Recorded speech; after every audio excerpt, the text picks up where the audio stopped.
I wake up before the alarm goes off. I went to bed earlier than usual last night, but I woke up in the middle of the night and couldn't fall back asleep until morning. Today is Sunday. I'm counting down the days until the weekend. I got my father's promise that we'll spend the weekend at the cabin in the woods. I prefer living in a cabin in the woods over our house in the center of the city. I'm tired of the noise and the crowd. The peaceful silence of the forest and the sound of birds singing restore my spirit. My mother says I'm like an old woman, that girls my age are in love with excitement and hustle. But I only respond with this sentence. I'm different from everyone. I don't say this out of vanity. I truly am different from everyone, especially from those my age with whom I have nothing in common. I love solitude and silence. I can sit in the corner of my room for hours, days, even months, doing things I love. Drawing, listening to music, and sculpting with Play-Doh. Things I never get tired of doing. If I eat one meal a day, I have enough energy for the next 2 days. I'm not at all into snacking or junk food, but I do love fruit, especially summer fruits. Finally, we set off. I fill most of the car's trunk with my personal belongings. On the way, I ask my father if he will prepare the treehouse for me. He agrees, on the condition that I only go there in the mornings. I promise. I pick up my headphones and select a few pieces from my classical music playlist. In my mind, I daydream about how I will spend my hours of solitude in the treehouse. We arrive around 10 in the morning. I'm the first to get out of the car, take a deep breath, and run toward the cabin. My mother says, "Behar, don't run so fast. You'll fall." This is the paradise they always talk about. Inside the cabin, it's a bit messy and dusty. It's called a cabin, but it's more equipped than our city house. I grab my suitcase and belongings and run up the stairs. The room at the end of the hall facing the forest is mine. After entering, I open the window. My beloved treehouse is right in front of the window. I turn back. My father asks, "Where are you going?" I reply, "I'll be right back." I climbed up the ladder and entered the treehouse. I lay down on the wooden floor. The scent of the wood brings back memories of my childhood. From the corner of the mat, I find a few sheets of paper and some colored crayons. Among the scribbled and blank drawings, I come across one I made when I was 6 or 7. My imaginary friend, Kadra. Why had I forgotten about him? I sit on the floor and look at the crooked, distorted drawing I had made of him. Tall, with a human-like body and an elongated face, a cat-like appearance, shiny fur, and long, sharp claws. Now, it seems terrifying to me. I miss him. When I was little, I used to talk to him about the bad things I had done, because he didn't have a voice to scold me. I lift the mat, hoping to find my writings as well. I come across 1 or 2 half-finished ones. One of them is about the party on my father's birthday, where I explained to Kadra how I had ruined his birthday cake. The other one is unreadable. I laugh at my own foolishness. My mother calls me to come back. With my father's help, I clean the treehouse and arrange my belongings inside. As my father comes down the ladder, he reminds me to return before it gets dark. I spread my painting supplies on the floor, turn on the small cassette player I borrowed from my mother, and enter my favorite world. My hand unconsciously starts drawing Kadra. This time, she looks different from the version I created in my childhood. I sketch her initial form with crayons, pencils, and charcoal, then add shading to bring her face to life. I'm satisfied with the result. I tape the paper to the wall across from me, step back, and check the details of the drawing. The creature I've drawn has a human body, but its head, hands, and legs resemble those of otherworldly beings. It's a mix of a dog-like muzzle with cat ears and large, round eyes, in which the face of a human is hidden. The long, slender legs and arms are stretched with sharp, long nails.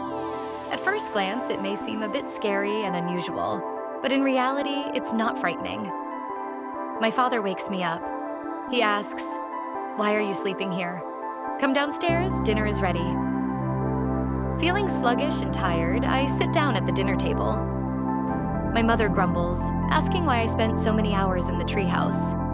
Half asleep and with my mouth full, I reply, "We're only here for 2 days. Let me enjoy it." My father chuckles at my quick response, while my mother gives me a side eye. After dinner, I wash the dishes and return to my room. Behar, Behar. A soft whispering voice echoes in my ear. I'm caught between sleep and wakefulness. Slowly, I move my legs apart. Behar, wake up. I open my eyes. Someone keeps calling me, repeating over and over, Behar, wake up. Come. I look around me. No one is there. Panic sets in. I sit up on the bed. The voice calls again. Behar, come. Come outside. Or awake. My parents are asleep. I want to wake my father, but I hesitate. I quietly leave the cabin. The sound I had been hearing has stopped, but my curiosity grows. It occurs to me to go to the treehouse.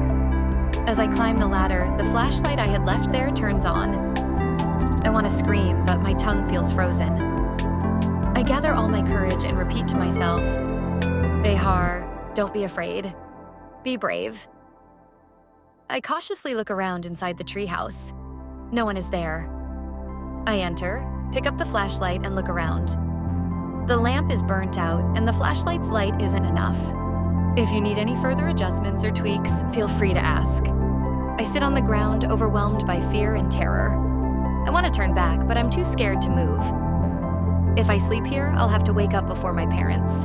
But I know I can't sleep here. While I'm having this inner dialogue, the voice comes again. Behar, it's me, Kadra. Kadra? No, it's impossible. I must be dreaming. I'm sure of it. The voice repeats. Behar, it's me, Kadra. Look up ... I immediately lift my head, and I see Kadra sitting in the corner of the ceiling, reaching her hand towards me. I scream loudly and rush out of the treehouse. As I descend the ladder, I don't realize how my foot gets caught on the first step, and I fall. My parents run out, calling my name and looking for me. I feel a strange, sharp pain in my ankle, and I start crying, holding my leg. My father picks me up. My mother, frantic and tearful, asks, What happened, Behar? Are you okay? I can't respond. I just cry. My ankle is sprained, but it's nothing serious. My mother brings me juice and homemade cake. I apologize several times, and each time my mother replies, The important thing is that you get better soon. Tomorrow we'll move so that the pain in your foot will go away. Behar, tell me the truth. Why did you go there in the middle of the night? I said I heard a sound. Why didn't you wake up your father? I thought it wasn't anything important. My mother leaves. From her face, I can tell that she doesn't believe what I said. Well, I don't know what happened either. I think back to last night when Kadra had appeared above me. It's unbelievable, but it was him. He had come back to life. I pick up the drawing of him from the table next to my bed and look at it. I'm so terrified that I can't bear to look at the drawing of him. I tear the paper. At the same time, a voice whispers in my ear saying, Behar, I am your friend. Don't destroy me. The paper slips between my fingers and my hands freeze. My heart beats faster. I swallow, close my eyes, and with a lump in my throat, I repeat, No, this is a hallucination. It's not real. Get out of my mind. Get out. The voice starts speaking again, and I scream until I can't hear it anymore. I open my eyes. My parents stare at me in surprise and wave their hands to wake me up. Behar, wake up. You're dreaming. Suddenly, I jump up and sit. My face is drenched in sweat. My parents have gotten out of the car and are bringing me water. I drink the water and ask my father, What time is it? 8. We haven't arrived yet. You fell asleep. You had a bad dream. It takes a few minutes for me to realize that all those voices and things I heard and saw were just a dream. My mother asks, If you're feeling better, should we head out? Go back? Go back where? Go back home? Why? Please, Dad, let's go back. My mother and father exchange surprised glances, and then my father asks, Why, my daughter? You were in love with the forest cabin? We came here because of your insistence. What happened now? I know, I regret it. Actually, how about we go to Grandpa's house? What do you think? Are you sure? Yes, let's go there. They both agreed to my request, and we head toward Grandpa's house. I watch the beautiful scenery outside the window. Grandpa's house doesn't have a treehouse, and I'm relieved about that.